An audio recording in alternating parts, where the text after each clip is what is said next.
Well, Jess, we've got some very interesting news about Marcus Rashford, who you'll be aware at the weekend was left out of the Manchester derby. Lots of speculation about his future. It was clear that the message had come from the manager, Ruben Amorim, that he needed to buck his ideas up basically on and off the pitch. Hi, Ruben. First of all, just wondering what your reaction is to Marcus Rashford saying that he's ready for a new challenge. I think he's right. We have here a new challenge. It's a tough one. For me, it's the biggest challenge in football because we are in a difficult situation, and I already said that this is one of the biggest clubs in the world. So this is really a new challenge and the biggest one. And I hope all my players are ready for this new challenge. So you didn't interpret that as he wanted a new challenge elsewhere. And have you spoken to Marcus about the interview? No, not yet. Not yet. It was yesterday. I gave a day off to the lads. So he's our player and he's ready to the next game. Ruben, you, having left someone with as bigger profile as Marcus, do you have to then talk to him about his future and your future, or do you just kind of go on the training pitch, expect him to be there, and whatever happens behind the scenes in terms of whether he's part of your squad or not just happens?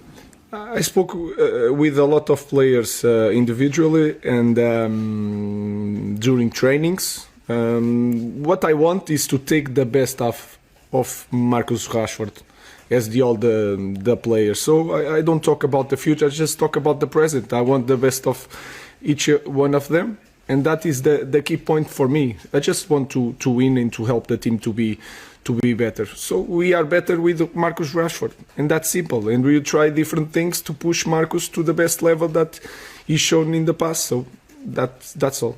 So it sounds from what you're saying, both then and to Simon's question, that you'd be quite happy for Marcus to stay here and be part of what you're trying to build, to buy into what you're trying to build. Of course, because this kind of club needs big talent, and he's a big talent. So you just need to perform at the highest level, and that is my focus. I just want to help Marcus.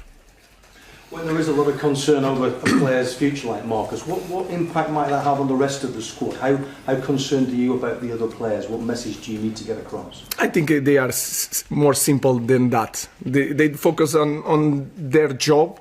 Everyone, they are all the players. I was a player, and we are a little bit selfish. So they are focused in their job to win the place in this team. So I think there is not even an impact in the team.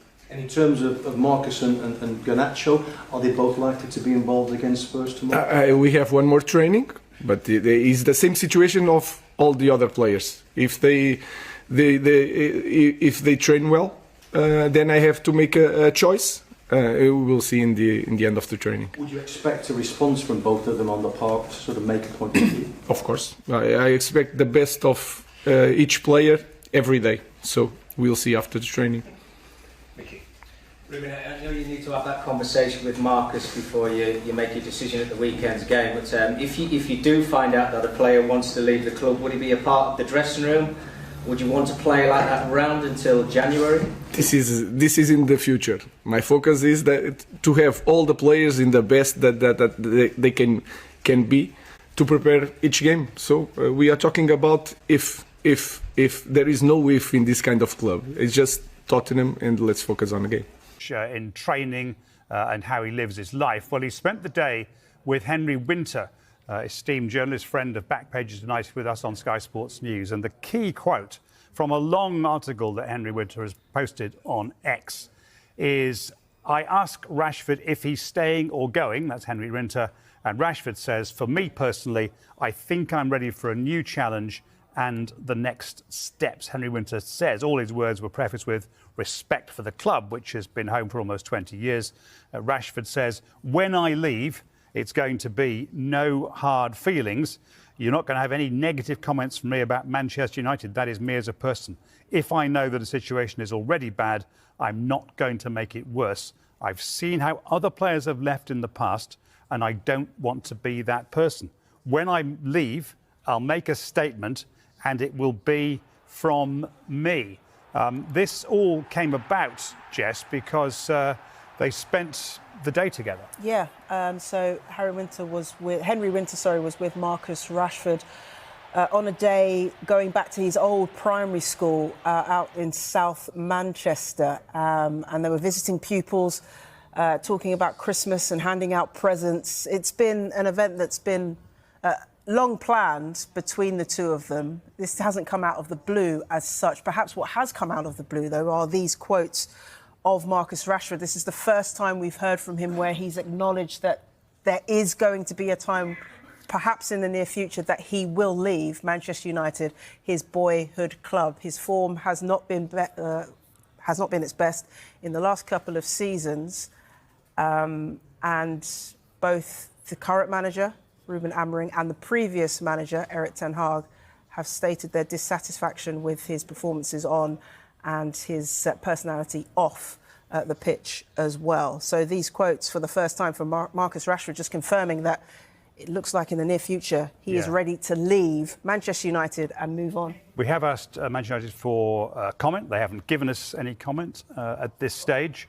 Rashford also said it's disheartening to be left out of a derby, but it's happened. We won the game, so let's move on. It's disappointing, but I'm also someone, as I've got older, I can deal with setbacks. What am I going to do about it?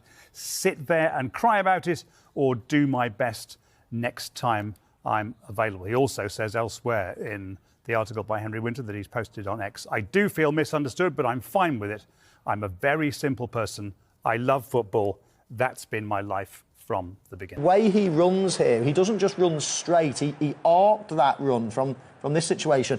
By doing that, all of a sudden you cut off this whole half of the yard of the pitch, and almost you've only got, you can see here, Manchester City players pointing to go back. This is your only option, one of these. That cuts off half of the team, most of the team. So that angle of attack in terms of defending is fantastic. And all of a sudden, because he's done that and because he's worked hard, he's actually now in a great position just in case Manchester United go and win the ball. And what do? They don't necessarily win it, but they force a mistake. And then this is brilliant. He takes a touch here into the box. That's the danger zone. Blocks his man with his right foot. Says, come on, tackle me if you want. And he does, and he makes a mistake. That gets them back into the game. And then this is only moments later. Obviously his confidence is up. And I don't even spot the run, to be honest. I mean, in this situation, I'm thinking, wow, what have you spotted here? When the ball goes back and we pause it, here we go now. I mean, this is him here. And if I'm looking across at this, I'm thinking, wow, what's on for me? There's a man here, there's a man there. They'll probably track my run. But he probably knows that in behind him, he's got a little bit of support, so he can afford to take that risk. But he sets off, and he sets off early, and he makes a great run. He thinks he's going to go offside, so watch this. He then bends back, he flattens off his run.